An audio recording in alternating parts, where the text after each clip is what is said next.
Hey there everybody, Darin Garman here, and once again another segment to this week's video emails here from the study. And as you can see again, Lucy has decided she wants to join us and be on camera. So depending on how the camera is set up, you may see her, you may not, but you know, animals usually scatter from me. They don't even want to be around me, but when the camera's out for some reason they want to be here. It's just kind of funny. Anyway, last video we talked about cap rate, gross rent multiplier, price per unit. We kind of went over some technical terms. I heard back from quite a few of you about that, and I got a lot of emails and a couple of voicemails about good deals. Because remember, the last video I started out with, excuse me, identifying what a good deal is. Well, now I've got people asking me, well, how do I know what kind of property is a good deal, Darin? What should I be looking for in the kind of property? I understand regarding some of the financial things, gross rent multiplier, price per unit. Okay, I kind of have a grasp on that. But now let's talk about what kind of properties that I should be looking at and what kind I should be avoiding. Well, of course, you're going to get an opinion, which most of the time, when you get an opinion, usually, especially if it's coming from someone like me that's been doing this a while, may make some sense. But what I may talk about here, what I may go over, may fly in the face of some conventional wisdom. Okay, so I want to make sure you understand that based on a couple of the properties that I'm going to go over that I think you should definitely avoid. Okay, first of all, let's go over that. As a matter of fact, what kind of properties do I think you need to avoid? Number one, government subsidized units. Run away from government subsidized units as fast as you can. Now, conventional wisdom tells you, oh, you've got guaranteed income coming in month after month, year after year. If it was that easy, well, you know the rest. And it's not. Government subsidized properties are fraught with problems.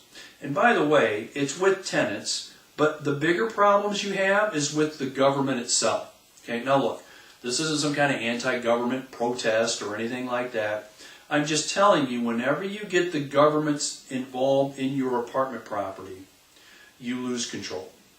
Because it's been my experience, and this is real world experience, by the way, not just theory, that when the government gets involved in your property, they basically become the owners, not you.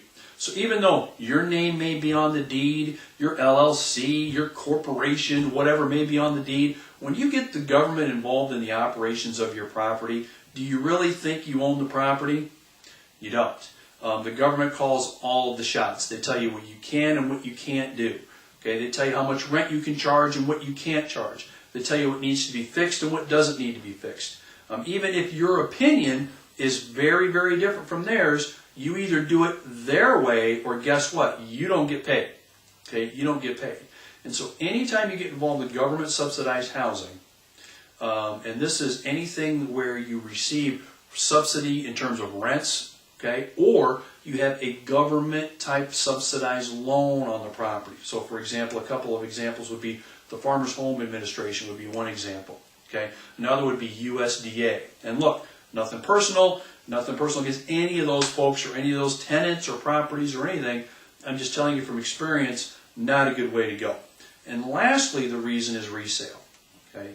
Whenever you have the government involved in a property, the resale is absolutely terrible. Okay? In every government subsidized apartment property I've been involved in, the property either never went up in value or worse, went down in value because of the lock, the rules, the regulations, the stipulations that the government has on those properties. Okay? So, once again, I recommend running away from those as fast as you can. The second kind of property, low-income properties. Once again, low income, I have nothing against low-income folks, nothing against low-income areas. I'm strictly speaking from a business standpoint. Run away as fast as you can. Okay? Why? Because you get the kind of tenants that cause you nothing but problems, nothing but headaches, nothing but high repair and maintenance bills. All right? I'll give you kind of a quick story. The gentleman and I used to own a 60-unit apartment property in the worst area of town. It's a long story how we got it, how we got to own it, why we bought it. It's another story for another time, believe me. But bottom line is, we got this thing. okay? And here's the funny thing. When we took over, out of 60 units, we had 57 units occupied. That's not bad news. That's pretty good news, isn't it? Well, here's like lesson number 336 for you. Just because your units are fully occupied does not mean people are paying rent, okay? What we found out once we took over was over 40 of those 50-some units that we had occupied were not paying rent. As a matter of fact, half of those 40 units were more than 2 months behind on rent. Okay? Now, imagine the fallout that we had once we started to actually actively collect rent. It was a nightmare. Okay? Then here's what happens. You get rid of those kinds of residents, you get them out. Who do you think is the best candidate to live in a low-income area where there's a lot of low-income housing? Do you think Sally Jones, that's bringing in $75,000 working downtown, is going to want to live in a low-income area? Once again, I'm not meaning any bad ill towards anybody living in a low-income area, but business is business. Bottom line is Sally's not going to want to live there. Who are the main candidates that will want to live there? That's right, low-income residents. So what you have happen most of the time is the same kind of cycle repeats itself. Okay? So how'd you like to have a low-income resident in your unit for 6 months, not pay rent for 2 of those months, trash and beat the crap out of everything, they move out, you spend money on fixing up the unit, getting it ready to go, you have the same thing happen again over and over and over again. Trust me, if you care about people that are low income, if you want to help low income folks, become a social worker. Give to the charity of your choice. Do not buy a property in a low income area. Run away as fast as you possibly can. Okay? Third kind of project I tell you to run away from, because I don't want to go too long here. And this one might surprise many of you. Okay? New construction. New construction. Why would I want to stay away from new construction? Because in most markets, new construction, the cost of land and building is so high that you have to come out of the ground hoping to get top of the market rents in order just to make it work. Okay? So what position would you rather be in? Would you rather look at a property that's got, let's say, 20 years on it, with rents maybe $30 to $45 under market, buying that property, knowing you got some room to increase those rents? Or would you like to be laying awake at night, building a new property, hoping you can get top of the market or even higher than top of the market rents for that kind of unit? And even if you do get top of the market, how difficult is it going to be to raise those rents?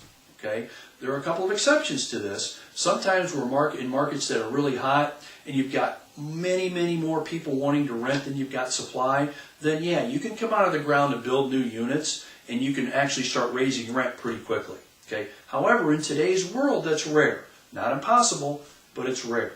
Okay. So even though new construction has the lure of a new property, and yeah, you get nicer tenants and they're paying the higher rent, you get nice areas of the city typically,